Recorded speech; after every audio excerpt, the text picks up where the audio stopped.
आप चाहे recce therapy में हो या एंजल थेरेपी में हो, आपको रिजल्ट तभी आएगा जब आप मेथड को सही ढंग से इस्तेमाल करेंगे।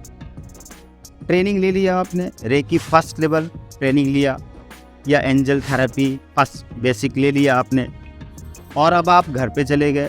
आपको प्रैक्टिस के लिए बताया गया, हीलिंग के लिए बताया गया, आप कर ही नहीं पा रहे हैं। कुछ दिन आपने किया, उसके बाद से आप ब्रेक कर गए। यानी कि आप रेगुलर डेली रूटीन में आधा घंटा, 1 घंटा, 2 घंटा कभी भी हीलिंग या अपनी प्रैक्टिस या अपनी या दूसरों की हीलिंग नहीं कर पा रहे हैं। और फिर आप पलट कर फ़ोन करते हैं कि सर हमें तो रिज़ल्ट नहीं आ रहा है। तो इसमें सर क्या करेंगे?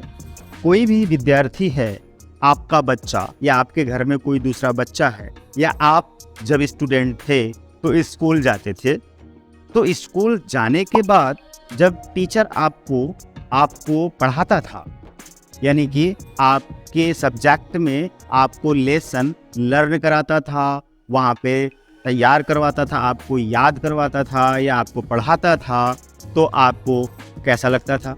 अच्छा लगता था। पढ़ना उतनी देर अच्छा लगता था। आप पढ़ते थे और आपको अगर कोई सवाल आ रहा है तो आप सवाल पूछते थे तो टीचर आपको जवाब देता था।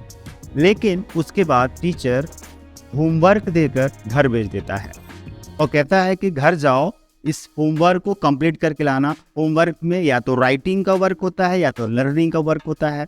अब आप उस राइटिंग या लर्निंग के वर्क को करके नहीं ले जाएंगे, आपका बच्चा स्कूल नहीं लेकर जाएगा, तो टीचर डांटेगा, गुस्सा करेगा, मारेगा, पीटेगा और फिर कहेगा कि आपको करके आना ही होगा। या आप जाकर बोलेंगे कि सर मुझे याद नहीं हुआ, मैं लिख नहीं पाया, कई तरह के बहाने जब आप करेंगे तो टीचर क्या करेगा?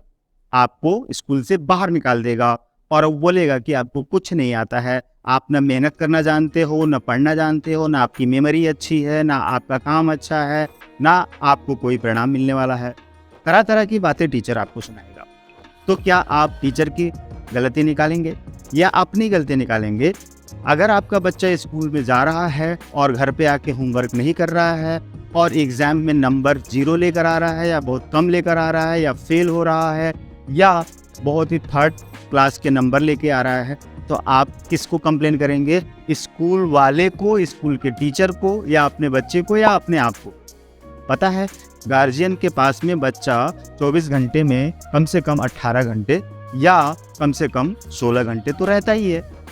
और उस 16-18 घंटे में आप बच्चे के साथ क्या 10 मिनट, 20 मिनट, आधा घंटा, 1 घंटा, 2 घंटा बैठ के पढ़ाते हैं, उसको समझाते हैं, कुछ कराते हैं, या वो बैठकर टीवी देख रहा है, मोबाइल पे कुछ कर रहा है, या घूम रहा है, या खेल रहा है, और उसका होमवर्क पूरा नहीं हुआ, आपने स्कूल भेज दिया, स्कूल से कंप्लेन आई आपके बच्चे ने होमवर्क नहीं किया।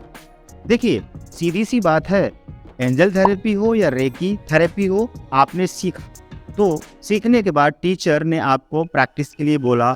जैसे रेकी फर्स्ट लेवल में आपको टीचर ने कहा कि 21 दिनों तक डेली 1.25 घंटे की प्रैक्टिस करनी है, ये 24 पॉइंट्स की कमेंट्री लेकर जाओ, और आपको ट्रेनिंग में सिखा भी दिया गया है।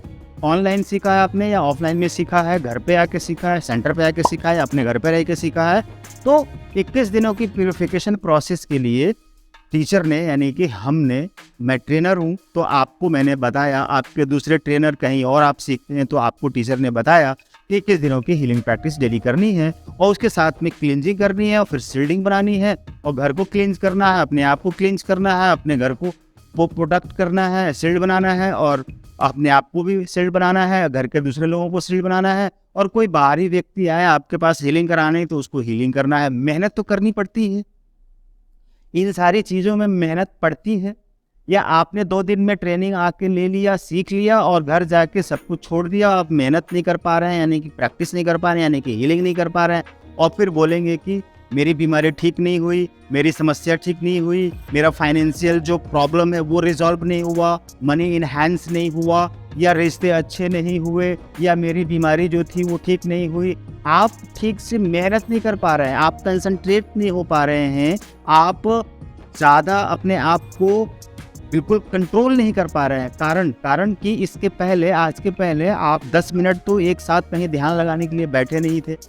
आपको आदत नहीं है 10 मिनट 20 मिनट आधा घंटा बैठकर मेडिटेशन करने की, ध्यान साधना करने की, और आपको 1.25 घंटे के लिए जब प्रैक्टिस दी जाती है प्यूरिफिकेशन के लिए रेकी फर्स्ट लेवल ट्रेनिंग के बाद, तो आप 1.25 घंटे तक बैठ ही नहीं पाते हैं और उतनी देर तक आप टाइम नहीं दे पाते हैं। आपके शरीर में दर्द होने लगता है, आपका दिमाग भागता है, नाचता है, दूसरी चीज़ों में भागता है और आप बेचैन होकर प्रैक्टिस छोड़ देते हैं। या 1.25 घंटे आपके पास टाइम नहीं निकलता है क्या? निकलेगा। आपके पास 1.25 घंटे नहीं, उससे भी ज़्यादा घंटे टाइम आप वेस्ट कर देते हैं किसी पड़ोसी के यहाँ बैठकर, किसी पड़ोसी की चुगली करके, किसी रिश्तेदार के यहाँ बैठकर या रिश्तेदार की चुगली करके, किसी दूसरे काम में कहीं गेट टुगेदर की पार्टी में आपने टाइम वेस्ट कर दिया, या कहीं आप बाहर गए हैं, जितनी देर काम लगना है उससे ज़्यादा टाइम आपने यूं ही वेस्ट कर दिया, फिल्में देख ली, मोबाइल पे आपने टाइम वेस्ट कर दिया। आपको पता ही नहीं चलता है कि आपका कीमती समय इस तरह से वेस्ट हो रहा है। आप इन सारे कीमती समय को, अनमोल समय को यूजलेस कर रहे हैं, कहीं यूज नहीं कर पा रहे हैं। जब आप कहीं सही जगह पे यूज नहीं कर पा रहे हैं तो आपको प्रॉफिट, आपको लाभ, आपको सोल्यूशन कैसे मिलेगा, आपको समाधान कैसे मिलेगा? प्रॉब्लम तो ये है। और आप एंजल थेरेपी में जब जाते हैं तो बस एंजल को रिक्वेस्ट लगा देते हैं और छोड़ देते हैं। अरे आप उनको हर आधे घंटे पे थैंक यू बोले एंजल से रिक्वेस्ट लगाने के बाद। माना कि एंजल थेरेपी में आपको खुद नहीं करना है, एंजल से रिक्वेस्ट लगाना है, लेकिन एंजल से रिक्वेस्ट लगाने के बाद से आप उनको हर आधे घंटे पे थैंक यू बोले, विजुलाइज करें कि आपका काम हो रहा है।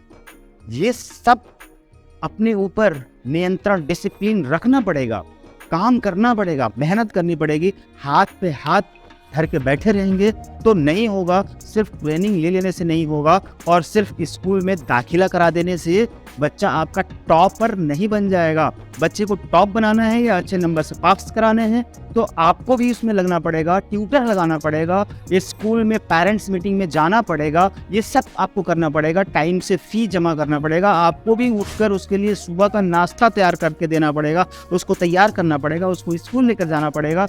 आपको ये सारी चीज़ें पेरेंट्स होने के नाते करना पड़ेगा और उस बच्चे को भी उतनी मेहनत करनी पड़ेगी और उस टीचर को भी मेहनत करना पड़ेगा। टीचर तो अपना काम करते हैं, उनको अपना सिलेबस पूरा कराना, अपना एग्जाम के लिए सारी तैयारी करवानी, वो अपना सारा काम करते हैं। टीचर्स में कोई कमी नहीं होती है। टीचर्स तो अच्छे मार्क्स लाने के लिए, अच्छे और ज़्यादा बच्चे आएँ, स्कूल का नाम हो, इसके लिए टीचर्स मेहनत करते हैं। लेकिन बच्चा और आप नहीं मेहनत करते हैं और आप कहते हैं कि रिजल्ट नहीं आया, अच्छा मार्क्स नहीं आए।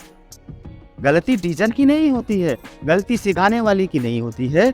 अगर टीचर फिर भी सिखाने के बाद आपका कॉल नहीं उठाता है, आप उससे कुछ पूछते हैं वो बताता नहीं है, आपके मैसेज का रिप्लाई नहीं करता है, तब टीचर की गलती है। लेकिन हमारे यहाँ ऐसा कोई भी नहीं होता। हमारे यहाँ जिन्होंने सीखा है उनको तो रिप्लाई जाता ही जाता है, कॉल रिसीव होता ही होता है उनका, चाहे कितनी बार कॉल करें, वॉइस मैसेज में रिप्लाई जाता ही जाता है। हमेशा यहाँ पर जो लोग भी हैं 24 आवर वर्क में लगे रहते हैं और जो अदर पर्सन है, जो अदर स्टूडेंट है, कहीं और से सीख कर आ रहे हैं, दूसरी जगह से सीखा हुआ है, उनके भी कॉल्स रिसीव होते हैं, उनको भी रिप्लाई होता है, उनका भी मैसेज रीड किया जाता है, उनको भी रिप्लाई किया जाता है। कहीं और सीख के आते हैं, यहाँ से प्रॉब्लम का सोल्यूशन लेकर जाते हैं। तो हमारे यहाँ तो ये पूरी व्यवस्था है।